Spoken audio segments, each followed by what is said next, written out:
Hello everyone, this is lecture 7 on topic time, speed and distance. If you remember, in the last lecture we had started with problem based on trains. So this lecture will be in continuation of last one. In today's lecture, I'm going to discuss two more important problems. I hope you would enjoy them. So that's the agenda. Let us start. So let me start with a question which I have given to you as a homework question. I believe most of you are able to solve it. So let's read the question first. A train of length 150 meter is able to cross a platform 50 meters long in 2 seconds.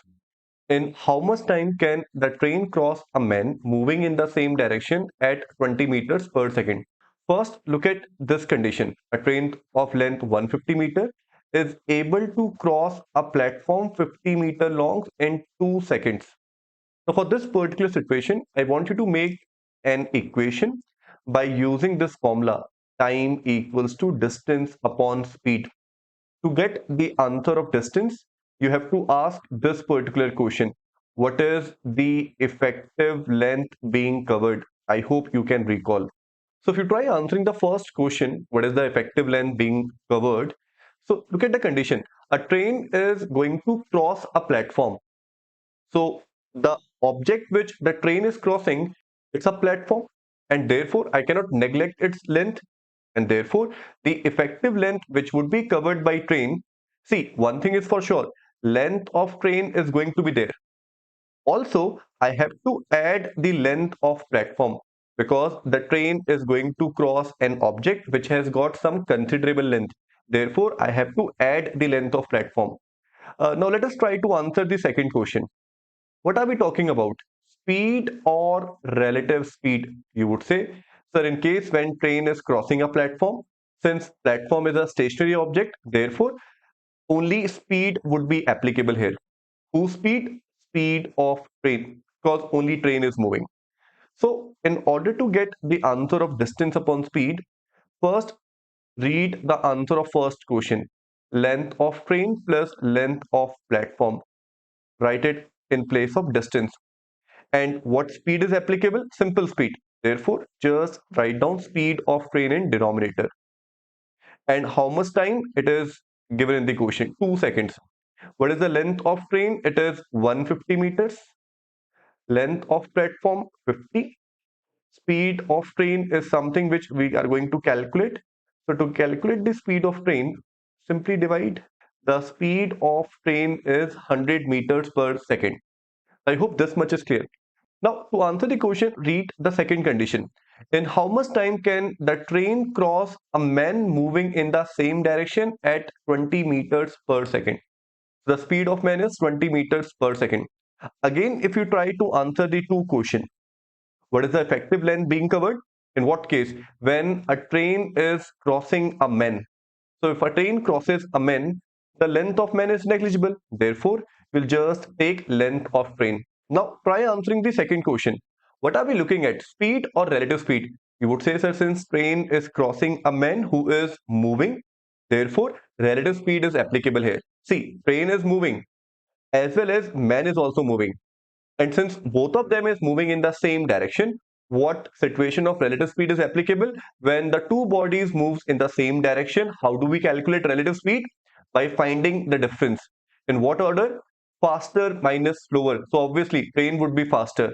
So speed of train minus speed of men. Again, make an equation in the same form. The answer of distance is length of train. The answer of speed is going to be speed of train minus speed of men, the relative speed. And I want to do the calculation of time here. Length of train is already given. It's 150 meters. Speed of train 100. Speed of men 20. Now solve it to get your answer. 150 upon 80. So 15 by 8 seconds. This will be the answer of my question. So I hope through this you were able to understand how to get the answer of the problem based on trends. Again, a simple question, not difficult one. Now, I would want to solve one last question with you. So please read the question carefully. It's a beautiful question, a beautiful setup. A train traveling at 90 km per hour can cross a man moving in the same direction at 8 meters per second in 12 seconds. In how much time can the first train cross a man seated in a train 200 meter long coming from the opposite direction at 10 meters per second? So the moment you read this question for the first time, many of you would get intimidated. You would say, sir, this is a very lengthy question and it seems difficult to me. But believe me when I say this, it's not a difficult one. All you need to do is you have to apply the logic, whatever logics we have learned, and you can get the answer of this question in no time. So let us read the first situation. A train running at 90 kilometer per hour. First step to convert kilometer per hour in meters per second. So can you tell me what would be 90 in terms of meters per second? You would say, sir, simple. It's 25. 25 meters per second. So in place of 90, I'm going to use this speed, 25 meters per second. It can cross a man moving in the same direction. The speed of the man is 8 meters per second. And how much time train take to cross this man? 12 seconds. So again, make an equation using this formula, distance upon speed. Answer the first question. Find the effective length being covered by the train while crossing a man. It will be simply length of train. Second question. What are we looking at? Speed or relative speed? You would say, sir, since man is moving, therefore relative speed is applicable here. Both the things are moving, train as well as men. And since both of them are moving in the same direction, I know how to calculate relative speed. Faster body minus slower body. Speed of train minus speed of men. Simply plug in the answers of two questions. Length of train, speed of train minus speed of men will give you the value of time. So let us plug in the values. What is the time? Time is 12 seconds. So let's place 12 in place of t. Length of train is something which we are going to calculate. Speed of train, we have already converted it. It's 25 in meters per second terms.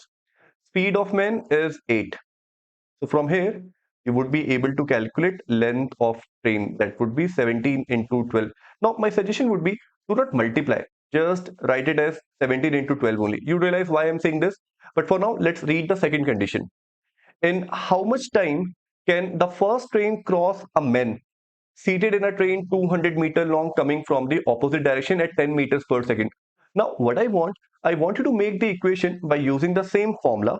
Try answering the two questions and then compare whether you have created the right expression or not.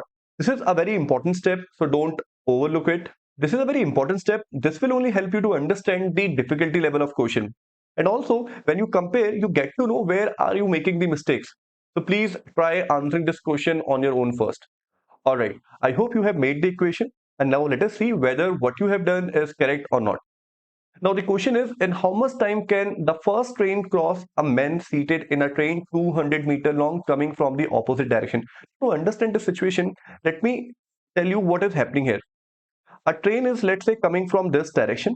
Let's call it first train, train 1. The length of this train is this 17 into 12. If you want, you can multiply it. The speed of the train is 25 meters per second. There's another train coming from the opposite direction. So there's another train coming from this direction whose length is 200 meters. At what speed? At 10 meters per second. A man is seated in the train. Let's say the man is seated here. So what is the question? In how much time train 1 would be able to cross the man? Not the train, but the man who is seated in train 2. And this is where many of us make the mistake. We start thinking train 1 has to cross train 2. No, guys. Train 1 has to cross a man who is seated in train 2. So the time which you have to count, it is the time which train 1 will take to cross the man, not train 2. So what I'm trying to tell you, so when you make this equation, time equals to distance upon speed. When you try to answer the first question, the effective length being covered, please try to understand you are going to count the time when the head of train 1 will reach at this position, and you will count it until the tail of the train would be at the same point. So if I ask you what is the effective length being covered, so if you count it from head to head, it is simply length of train 1. Don't say length of train 1 plus length of train 2. तो देखो length of train 1 plus length of train 2 कब होता? Try to think about it. When the question was in how much time first train would be able to cross train 2. But this is not the question. The actual question is in how much time first train would be able to cross a man. The situation is man is seated in train 2. Yes, this is true, but the train has to cross a man, not train 2. This is what you have to be very careful about. And therefore, the answer of effective length being covered would be simply length of train 1. Do not add length of train 2. This is the most common mistake which many students make. So please be very careful about it. Now let us try answering the second part. What are we talking about, speed or relative speed? You would say, sir, we are talking about relative speed. Although the man is seated, but since he is seated in a train which is running at 10 meters per second, so whatever is the speed of train 2, the same would be the speed of man. So for you, the scenario is like the man is running. The man is running at the same speed. And since train 1 is about to cross a man who is also moving due to the fact that he is seated on a train which is moving at 10 meters per second. What are we looking at, speed or relative speed? You would say it's a relative speed. And since both the bodies are moving in opposite direction, what is the formula of relative speed which you are going to apply? Summation of the speeds. Speed of train 1 plus speed of man. So that's a simple thing. Length of train 1, it's 17 into 12. In denominator, write down this speed of train 1 plus speed of man. Speed of train 1 was 25. Speed of man is 10. Simply add it. Get the answers.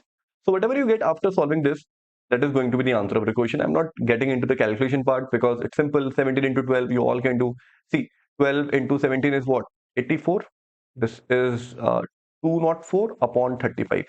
So whichever option say 204 upon 35, mark that as your answer and move forward. So this is one last question which I wanted to discuss with you in the problem based on trains. So with this, we have come to the end of this lecture. I hope you were able to understand these two problems. If not, please write down your queries in the comment box. If you have enjoyed this session, please like, share, and subscribe. Thank you and have a nice day.